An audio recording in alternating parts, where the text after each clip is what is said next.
They had it all: trust, space, independence. Until one night, a hidden secret ripped it apart. What would you do if betrayal was right in front of you? From the outside, we probably seemed like the perfect couple. I'm Lucas, a 47-year-old IT specialist who thrives on order and predictability. I've always been the type to focus on work, routine, and discipline. Emotions? I've never had much time for them. My life has always been about logic and reason, and I expected the same from everyone around me, especially from my wife, Sarah. Sarah, who's 45, was different from the start. More social, spontaneous, and definitely less concerned with the rules I lived by. She enjoyed the thrill of unpredictability, while I found comfort in control. Despite these differences, we had key things in common. We were both driven by our careers, and we didn't indulge in the romantic distractions that I always considered a waste of time. She respected that. We worked well together, or so I believed back then. What drew me to her initially was her independence. Sarah wasn't clingy. She had her own life, her own ambitions, and she didn't expect me to shower her with constant affection. We valued our space, and that balance worked for us. Or at least, that's what I thought. It seemed like we had an understanding. We didn't need to be one of those couples who spent every second together. And for a while, we were content with that. Looking back, I can see how naive I was. I admired her independence so much that I never questioned her loyalty. We had set boundaries, and I trusted her completely. I thought those boundaries were solid and unshakable. As long as we followed the plan, life would stay simple and straightforward. Or so I thought. But just because something looks stable on the surface doesn't mean it is. Before I dive deeper into what happened, there's an important decision I made years ago that seemed insignificant at the time, but it would change everything later. I had a vasectomy. I never wanted kids, and at 47, I still don't. The idea of raising children never appealed to me. I was always too focused on my career, and the thought of family life just wasn't for me. Sarah, at least back then, agreed with me.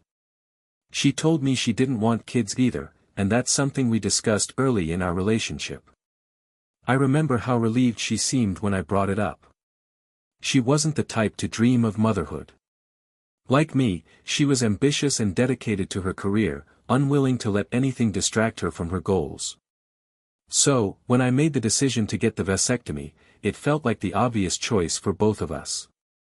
No kids, no complications, just two people living the lives they had planned. It simplified everything. No worrying about unexpected surprises, no accidents. We could focus on what mattered to us: work, ambition, and keeping life on track. At the time, I thought I'd made the perfect decision. It was logical and ensured that our lives would remain as we wanted them, simple and straightforward. We didn't talk about kids after that. Why would we? Our routine stayed the same, and we moved forward like nothing had changed. Little did I know, that one decision would come back to haunt me. Our lives settled into a pattern that worked. I worked from home as an IT consultant, while Sarah's job kept her out late. We didn't need much more than that, a simple, predictable life. At least, that's what I thought. I assumed Sarah felt the same way, too. There's one more thing I should mention. After my vasectomy, we stopped using condoms. It didn't seem necessary anymore, there were no pregnancy concerns, and it just made things easier. For us, it felt like another way we were different from other couples. Plus, it made everything between us feel more intimate. Without that barrier, there was a deeper connection, and it became part of our routine. After a while, we didn't even think about it anymore.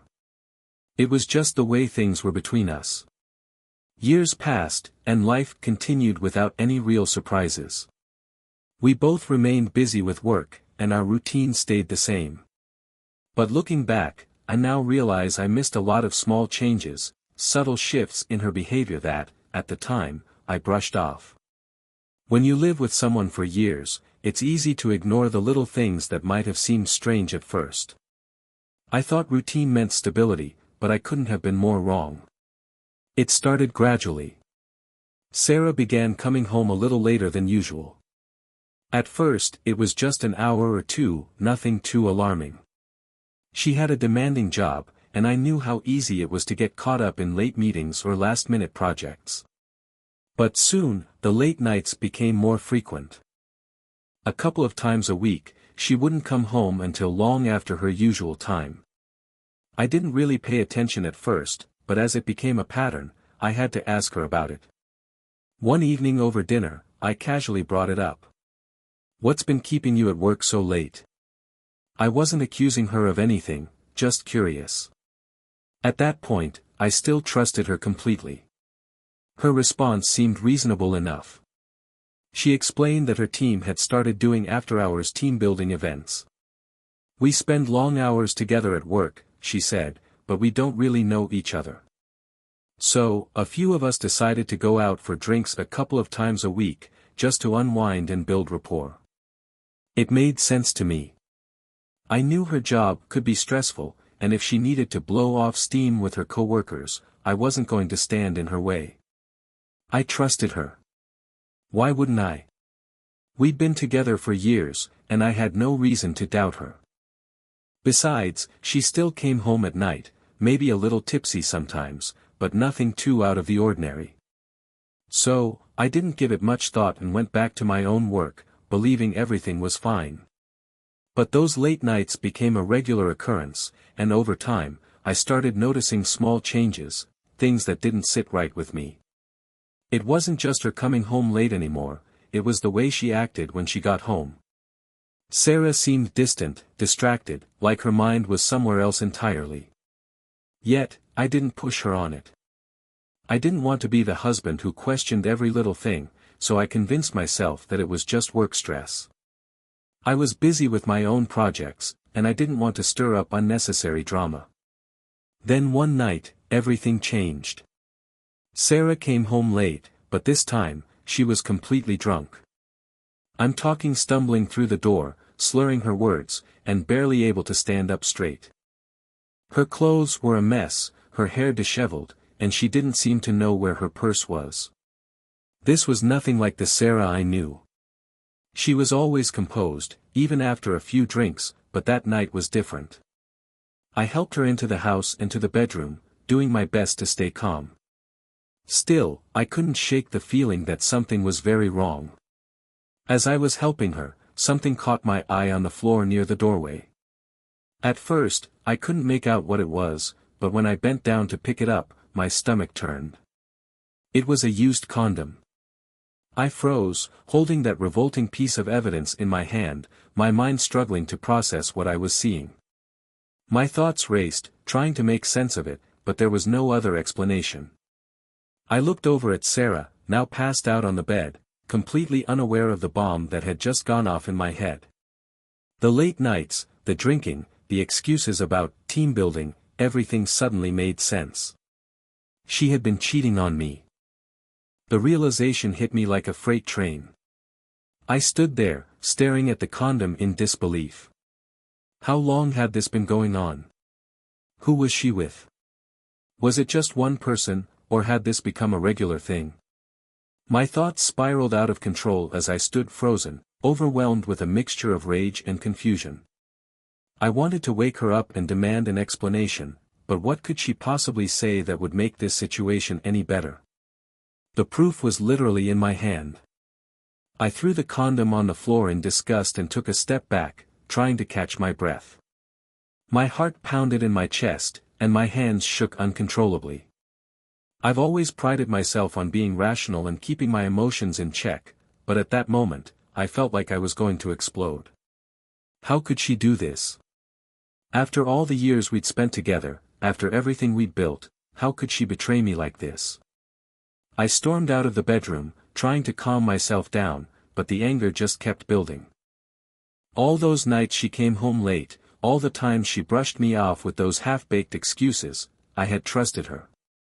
I had believed her every word, and all the while, she had been sneaking around behind my back, treating me like a fool. I couldn't take it. I paced the living room for what felt like hours, replaying everything in my head. The signs had been there, but I had been too blind to see them. Or maybe I just didn't want to see them. I had trusted her so much that I ignored all the red flags. And now, here I was, standing in my own home, holding undeniable proof of her betrayal. Eventually, I couldn't stand it anymore.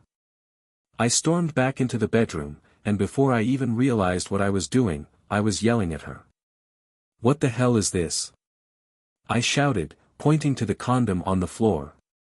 Sarah stirred, groggy and confused, barely aware of what was happening. She sat up, rubbing her eyes, and looked at me like I was crazy. "What are you talking about?" She slurred, still half drunk. I pointed at the condom again, my voice shaking with anger. "A condom fell out of your pants. How do you explain that?" Her eyes widened as she registered what I was saying, but instead of looking guilty, she immediately became defensive. "How dare you accuse me of something like that?" she yelled, her voice suddenly full of rage. "I would never cheat on you." I couldn't believe what I was hearing.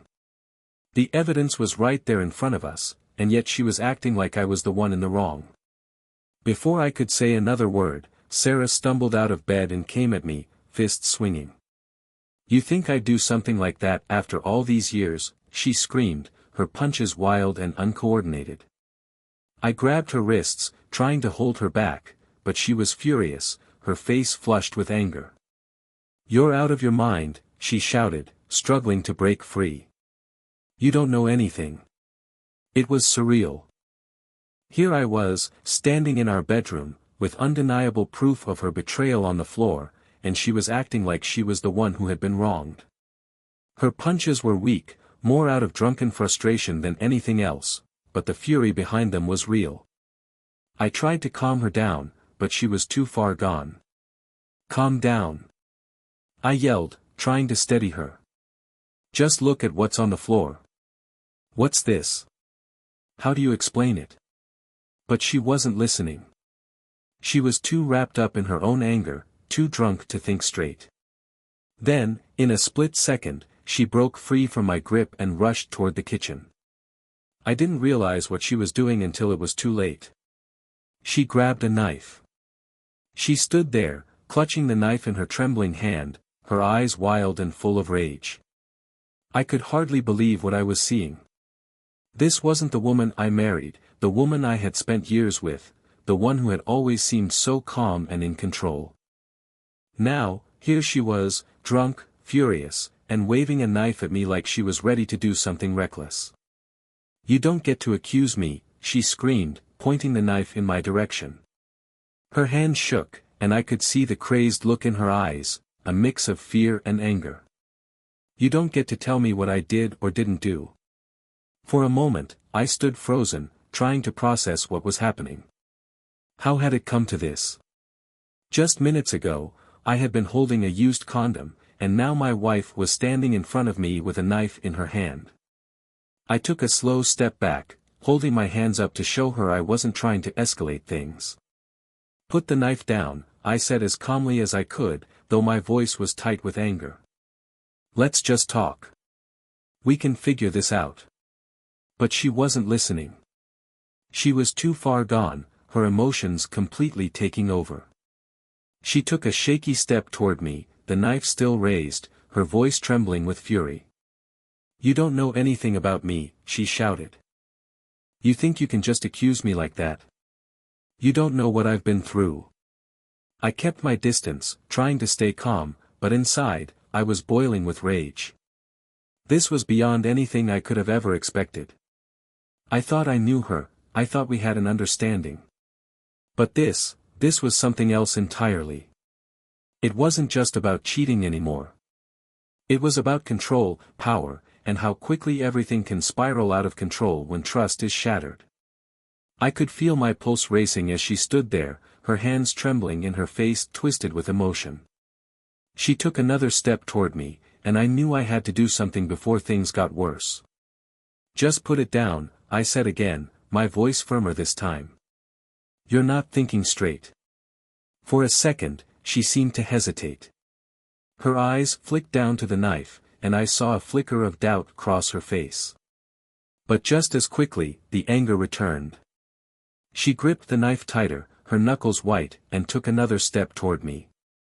"You don't get to walk away from this," she screamed. "You don't get to act like you're innocent in all of this." I was done playing her game.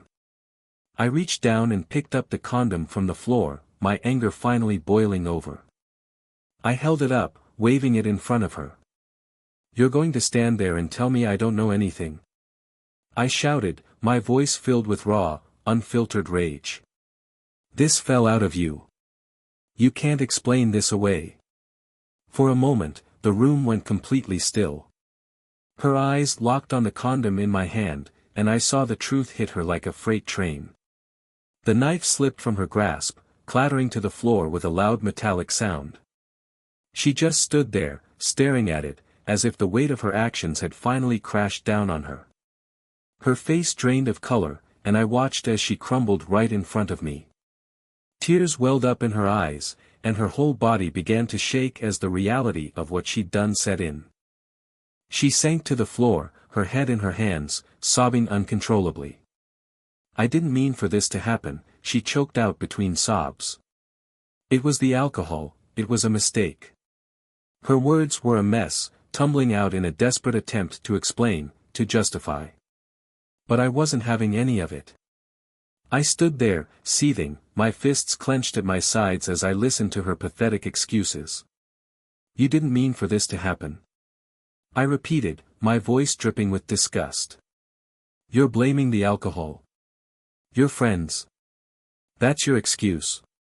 Sarah sobbed harder, shaking her head as if she could somehow undo the damage she had caused. "Please, I wasn't thinking. I was drunk. I didn't know what I was doing." I cut her off, my voice sharp and filled with fury. "You didn't know what you were doing. That's supposed to make this better. You think I'm just going to forgive you because you were drunk?" She continued to cry, her body shaking as she crumpled into a pathetic heap on the floor. But I didn't care, not anymore. Her tears meant nothing to me now. All the trust, the respect, everything we had built, it was all gone. I watched her on the floor, sobbing uncontrollably, but there was no sympathy left in me. I had given her everything, trust, respect, space. And she had thrown it all away. I stood there, my fists clenched, trying to control the storm of anger swirling inside me. "You didn't just make a mistake," I said coldly, staring down at her crumpled figure. "You made a choice. You chose to go out, get drunk, and sleep with someone else. Don't sit here crying, pretending like you're the victim. You did this." Her sobs only grew louder, and she rocked back and forth, mumbling apologies that meant nothing. "I'm sorry. I'm so sorry," she kept repeating, as if saying it enough times would somehow erase what had happened. But it was too late. There was no coming back from this. I couldn't stand being in the same room as her anymore. Every second I stayed, the rage inside me grew. Without saying another word, I stormed out of the bedroom and headed to the closet. I ripped her clothes off the hangers, throwing them onto the floor. Everything that reminded me of her, everything she owned, tainted by betrayal. I wanted it all out of my sight. I grabbed her favorite jacket, the one she always wore when we went out together, and without a second thought, I threw it out the window. It fluttered down to the street below, a symbol of everything I was ready to let go of. Sarah stumbled into the room, her face wet with tears, panic in her eyes as she realized what I was doing. "What are you doing?" she screamed, rushing over to stop me. "You can't just throw my things out. This is crazy." "Crazy?" I shot back, my voice full of contempt. "What's crazy is that you thought you could sneak around behind my back and then come home like nothing happened." I kept pulling clothes from the closet, throwing them out the window one by one. Each item felt like a piece of her betrayal, and getting rid of it made me feel like I was taking control of something, anything, in the chaos she had created. "You've lost your mind," she yelled, grabbing at my arm. But I shrugged her off, my anger giving me strength. This won't fix anything. I turned to her, glaring. You think I'm trying to fix something? I spat. There's nothing left to fix, you ruined it. I grabbed more clothes, more shoes, more memories of the life we once had, and tossed them out, too. Each item that hit the street below felt like a small liberation. But it was hollow. No matter how much I threw away, the betrayal would still be there, looming over me. She collapsed onto the floor, her sobs turning into desperate, incoherent pleas. Please, stop, she begged, her voice barely above a whisper. We can work this out, we're married, we can't end it like this. I looked at her, the woman I once loved, now reduced to a sobbing mess on the floor, and felt nothing but disgust. Forget it, I said, my voice cold and final. You expect me to pretend like none of this happened? That you didn't come home with a condom falling out of your pants? That you didn't threaten me with a knife? She reached for me, desperate, but I stepped back, refusing to let her touch me. I love you, she cried, her words choked by sobs. I didn't mean any of it, the knife, the shouting, I wasn't thinking. I don't know why I did it. You love me? I scoffed. Is that what you call this? You didn't seem to love me when you were out with some other guy. Her face crumpled as the weight of my words hit her. She shook her head, trying to explain. It wasn't like that, it was just one night, a mistake. One night. One mistake. I repeated bitterly, my anger flaring again. You think I'm supposed to forget that you cheated on me? That you tried to stab me in a drunken rage? She looked up at me, her eyes wide with fear and desperation. Please, please, we're married, you can't just throw me out like this. I pointed to the door, my voice steady and resolute. Get out. We're done. She shook her head, refusing to accept it. You can't mean that, we've been together for so long, we can fix this. I'm filing for divorce, I said firmly, my words final. And when it's over, I don't ever want to see you again. You destroyed everything. For a moment, she just sat there, staring at me as her world crumbled around her. Then, slowly, she got up and walked to the door. She didn't look back. I watched her go, and as the door closed behind her, I felt a strange mix of relief and sadness. It was over. The divorce went through quickly. We didn't have kids, and we didn't own much together, so there wasn't much to argue over. I kept the house, she moved out of town, and that was the last I ever saw of her. I didn't follow what happened to her after that. Some mutual friends tried to update me, but I shut them down. I didn't want to know. It was over, and I had no interest in hearing how she was moving on. I threw myself into my work, trying to forget everything. The house felt empty, but it was also liberating. I didn't have to see her things anymore. I didn't have to pretend. The silence was hard at first, but I filled it with the hum of my computer and the tapping of the keyboard. Eventually, it got easier. Looking back, the divorce was a turning point in my life. It forced me to rebuild from the ground up, but I did it on my own terms. Sure, there were moments of bitterness, but they passed. I became stronger, more focused, and less willing to compromise on the things that mattered. In the end, I learned that trust, once broken, is almost impossible to repair. Sometimes, the only way forward is to let go completely. Life moves on, and so did I.